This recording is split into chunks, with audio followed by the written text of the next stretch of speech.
Okay, let's go. अब ये दूसरा सवाल है, इसको भी हल कर ही लेते हैं। 4s² माइनस 4s प्लस 1, इसको हल करते हैं, शून्य निकालते हैं। 4s² माइनस 4s प्लस 1 बराबर 0, इसको लिखते हैं दोनों तरफ 4 से भाग करने पर। अगर हम 4 से भाग करते हैं तो 4 से भाग लगाएंगे तो ये हो जाएगा s² और s और प्लस 1/4 बराबर 0। इसका गुणनखंड भी निकालते हैं। इसका गुणनखंड निकालेंगे तो s² minus s/2 minus s/2 plus 1/4 बराबर 0। क्यों? क्योंकि 1/2 1/2 जो होता है वो 1/4 हो जाएगा गुणनखंड में। तो यहां से कॉमन लेते हैं। अगर s कॉमन लेंगे तो s माइनस 1/2 हो जाएगा, और फिर अगर 1/2 कॉमन लेते हैं तो यह s माइनस 1/2 हो जाएगा। अब आगे s माइनस 1/2 ये पहला गुणनखंड हुआ, और ये दोनों डब्बा सेम है तो एगो लिखो 1 माइनस 1/2 बराबर 0।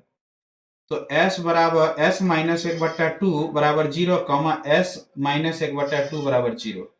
तो ये s बराबर 1/2 और s बराबर 1/2, तो ये दो गो से निकल चुका है, हाफ हाफ 1/2। अब इसको हम जांच करते हैं, तो जांच के लिए ट्रिक साइड में लिखा हुआ है।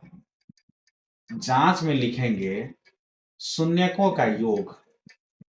तो शून्यकों का जो योग है तो हम जोड़ते हैं दोनों को, देखते हैं ये 1/2 और ये 1/2।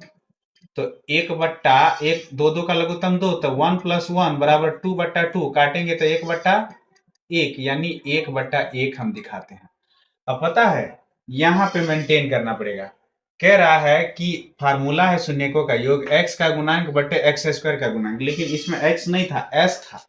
तो हम कंफ्यूज नहीं होंगे, यहाँ पे लिख लेंगे जो 1 है ये x का गुणांक है, तो सेकंड में s का गुणांक है, तो लिखेंगे माइनस जो है s का गुणांक, क्योंकि x का गुणांक इसमें s वाला है तो s का गुणांक लिखना पड़ेगा, और यहां पर लिखना पड़ेगा x² का गुणांक। तो इसमें s² का गुणांक 1 है, मिल रहा है हमारा काम।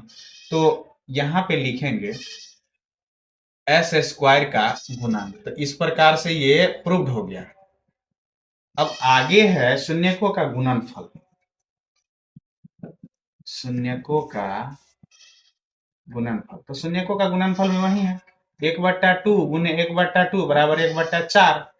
1/4 आ गया, तो यहां पर लिखा गया शून्य के गुणनफल में अचर पद, तो 1/4 तो आपका अचर पद है, तो इसको लिखेंगे बराबर अचर पद।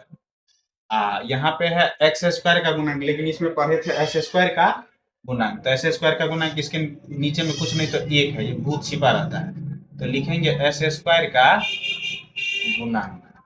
ठीक है, तो ये शो किए हम दिखाने के लिए। तो इस प्रकार से ये भी आपका प्रूव्ड हो गया। ठीक है।